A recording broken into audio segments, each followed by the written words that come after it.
Well, welcome to the family. But I mean, I count four. I mean, sorry, you're not in anymore. I count four players here. Someone is missing. Yeah. And it's not Gorsi. We've established that, so we're all safe. Where's the last one? Fences. Who could that be? We need to go back to that restaurant and find another player. Yeah, that's a good restaurant. It's a good place. It's a good place to find players. Yeah, there were snacks there though, so just make sure that, don't get it wrong, bro. But yeah, we do have one more player, and I believe we have a video announcing that. Yeah, I think so. Because he couldn't be with us tonight, so let's find out who he is.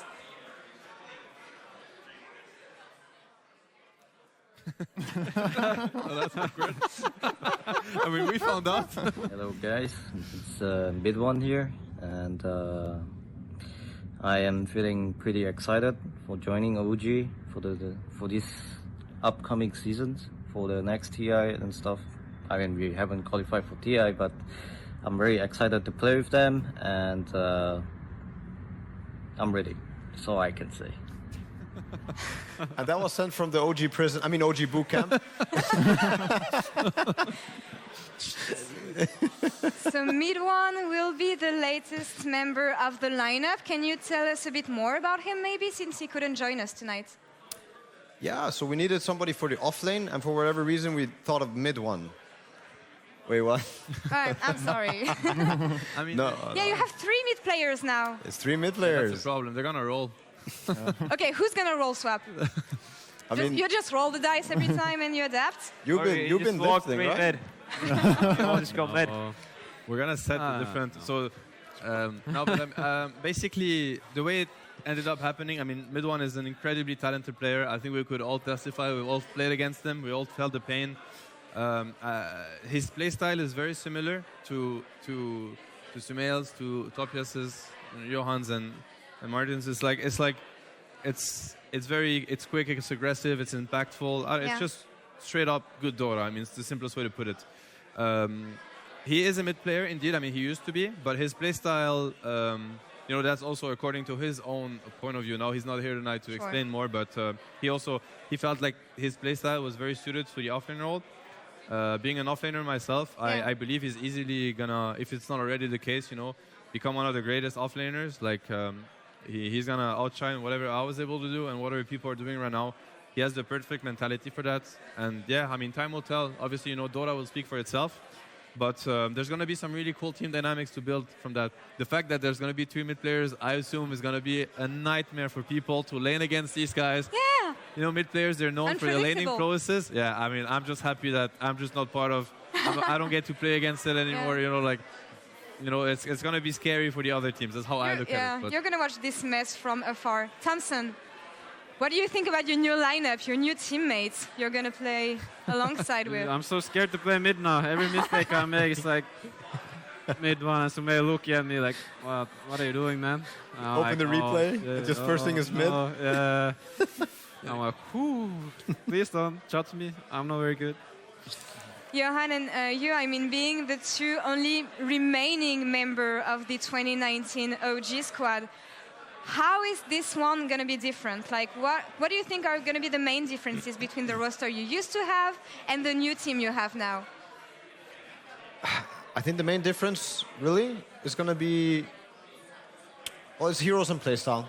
The playstyle will adapt slightly, but the heroes will adapt greatly. And then it's going to be different people, different cultures, different jokes. A lot more people to make fun of Tituan with.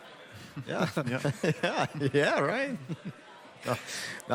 Okay. I mean, for me, it's a very exciting project, of course.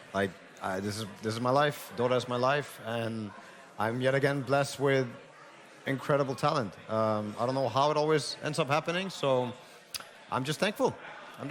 Can't wait to make shit happen. I already see the situations where there's going to be a mid hero picked, some Storm Spirit or some Ember, and then it's going to be like, me, everybody's just going to press the button.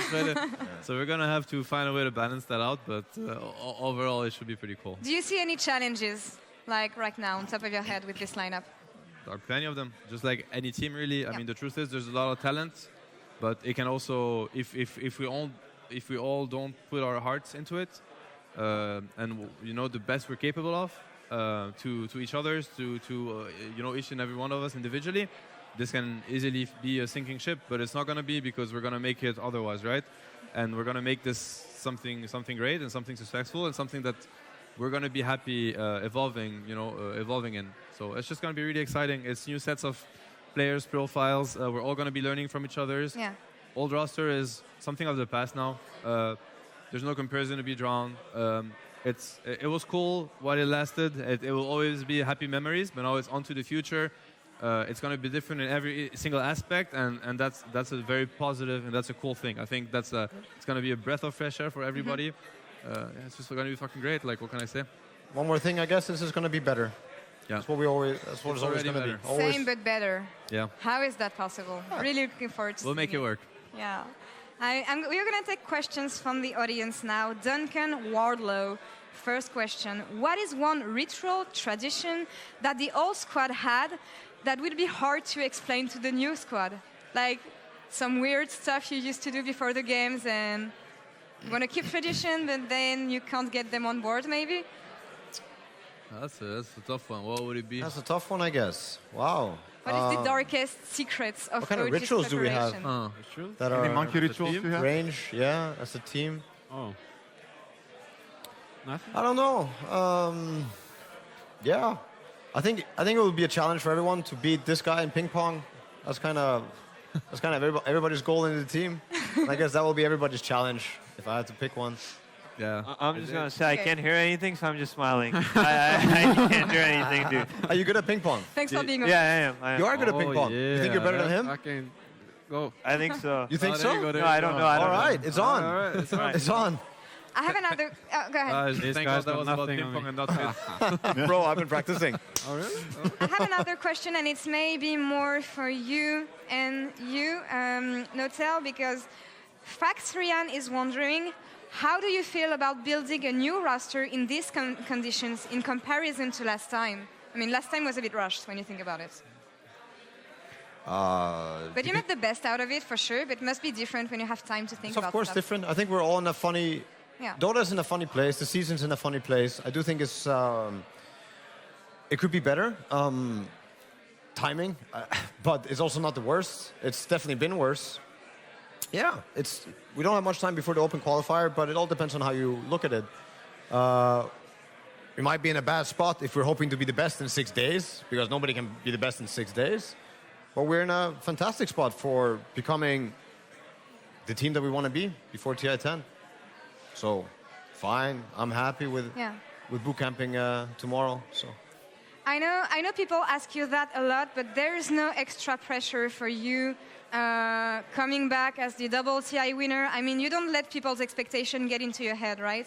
No, there's no pressure at all. There's no pressure for us to deliver anything. There's no pressure for the three guys joining to be up to some standard. Like, they're already up to the standard. Is why they're there. There's not even a standard. Like, we're just lucky to have them. Like, in every sincerely, we respect them.